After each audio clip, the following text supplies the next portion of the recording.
ಸತತ ಸೋಲುಗಳಿಂದ ಕಂಗೆಟ್ಟ ಚೆನ್ನೈ ಸೂಪರ್ ಕಿಂಗ್ಸ್ಗೆ ಡೆಡ್ಲಿ ಬ್ಯಾಟರ್ ಎಂಟ್ರಿ, ಖಡಕ್ ಸಂದೇಶ ರವಾನೆ.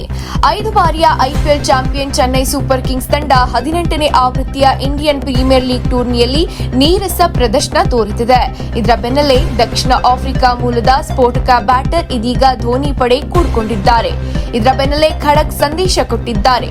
ಮಹೇಂದ್ರ ಸಿಂಗ್ ಧೋನಿ ನೇತೃತ್ವದ ಚೆನ್ನೈ ಸೂಪರ್ ಕಿಂಗ್ಸ್ ತಂಡ 18ನೇ ಆವೃತ್ತಿಯ ಇಂಡಿಯನ್ ಪ್ರೀಮಿಯರ್ ಲೀಗ್ ಟೂರ್ನಿಯಲ್ಲಿ ನೀರಸ ಪ್ರದರ್ಶನ ತೋರುವ ಮೂಲಕ ಅಭಿಮಾನಿಗಳ ಆಕ್ರೋಶಕ್ಕೆ ಕಾರಣ ಆಗಿದೆ.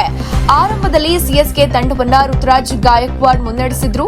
ಆದರೆ ಗಾಯದ ಸಮಸ್ಯೆಯಿಂದ ಈ ಸೀಸನ್ ಐಪಿಎಲ್ನಿಂದ ಹೊರಬಿದ್ದ ಹಿನ್ನೆಲೆ ಇದೀಗ ಧೋನಿ ಮತ್ತೊಮ್ಮೆ ಚೆನ್ನೈ ಸೂಪರ್ ಕಿಂಗ್ಸ್ ತಂಡದ ನಾಯಕರಾಗಿ ನೇಮಕವಾಗಿದ್ದಾರೆ.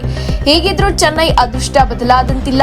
ಸದ್ಯ ಸಿಎಸ್ಕೆ ತಂಡ ಮೊದಲ 7 ಪಂದ್ಯಗಳನ್ನಾಡಿ 5 ಸೋಲು ಹಾಗೂ 2 ಗೆಲುವು ಸಹಿತ 4 ಅಂಕಗಳೊಂದಿಗೆ ಅಂಕಪಟ್ಟಿಯಲ್ಲಿ ಕೊನೆಯ ಸ್ಥಾನದಲ್ಲಿದೆ. ಸಿಎಸ್ಕೆ ತಂಡ ಪ್ಲೇ ಆಫ್ ಗೇರ್ಬೇಕಿದ್ರೆ ಇನ್ನುಳಿದ 7 ಪಂದ್ಯಗಳ ಪೈಕಿ ಕನಿಷ್ಠ 6 ಪಂದ್ಯಗಳನ್ನ ಗೆಲ್ಲಲೇಬೇಕಾದ ಒತ್ತಡಕ್ಕೆ ಸಿಲುಕಿದೆ. ಹೀಗಿರುವಾಗಲೇ ಚೆನ್ನೈ ಸೂಪರ್ ಕಿಂಗ್ಸ್ ತಂಡಕ್ಕೆ ದಕ್ಷಿಣ ಆಫ್ರಿಕಾ ಮೂಲದ ಡೆಡ್ಲಿ ಬ್ಯಾಟರ್ ಡೇವಾಲ್ಡ್ ಬ್ರೇವಿಸ್ ಸೇರ್ಪಡೆಗೊಂಡಿದ್ದಾರೆ. ಚೆನ್ನೈ ಸೂಪರ್ ಕಿಂಗ್ಸ್ ತಂಡದಲ್ಲಿದ್ದ ಗುರ್ಜಾಪನೀತ್ ಸಿಂಗ್ ಗಾಯದ ಸಮಸ್ಯೆಯಿಂದ ತಂಡದಿಂದ ಹೊರಬಿದ್ದಿದ್ದಾರೆ. ಹೀಗಾಗಿ ಅವರ ಬದಲಿಗೆ ಸ್ಫೋಟಕ batter Dewald Brevis Chennai Super Kings ತಂಡ ಕೂಡಿಕೊಂಡಿದ್ದಾರೆ. ಕೇವಲ 75 ಲಕ್ಷ ರೂಪಾಯಿ ಮೂಲ ಬೆಲೆ ಹೊಂದಿದ್ದ ಡೇವಾಲ್ಡ್ ಐಪಿಎಲ್ ಮೆಗಾ ಹರಾಜಲ್ಲಿ ಅನ್ಸೋಲ್ಡ್ ಆಗಿದ್ರು. ಇದೀಗ ಬ್ರೇವಿಸ್ ಅವರನ್ನ ಚೆನ್ನೈ ಸೂಪರ್ ಕಿಂಗ್ಸ್ ಫ್ರಾಂಚೈಸಿ ಬರೋಬ್ಬರಿ 2.2 ಕೋಟಿ ರೂಪಾಯಿ ನೀಡಿ ತನ್ನ ತೆಕ್ಕೆಗೆ ಸೆಳೆದುಕೊಳ್ಳುವಲ್ಲಿ ಯಶಸ್ವಿಯಾಗಿದೆ.